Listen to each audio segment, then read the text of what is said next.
Imagine for a moment that somewhere in the middle of Texas there was a large foreign military base, say Chinese or Russian. Imagine that thousands of armed foreign troops were constantly patrolling American streets in military vehicles. Imagine they were here under the auspices of keeping us safe, or promoting democracy, or protecting their strategic interests. Imagine that they operated outside of U.S. law and that the Constitution did not apply to them.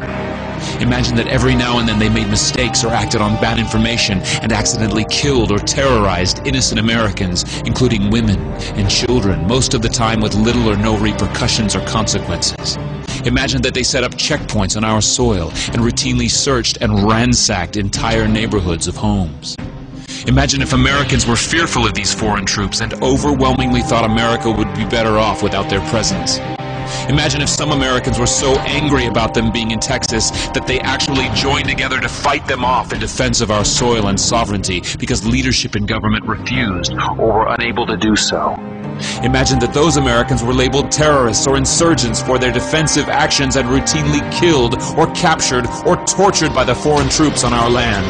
Imagine that the occupiers' attitude was that if they just killed enough Americans, the resistance would stop.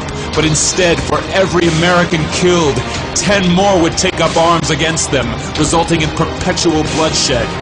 Imagine if most of the citizens of the foreign land also wanted these troops to return home. Imagine if they elected a leader who promised to bring them home and put an end to this horror. Imagine if that leader changed his mind once he took office.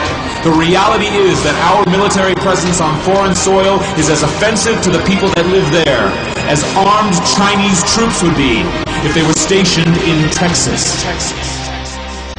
Shutting down military bases and ceasing to deal with other nations with threats and violence is not isolationism. It is the opposite.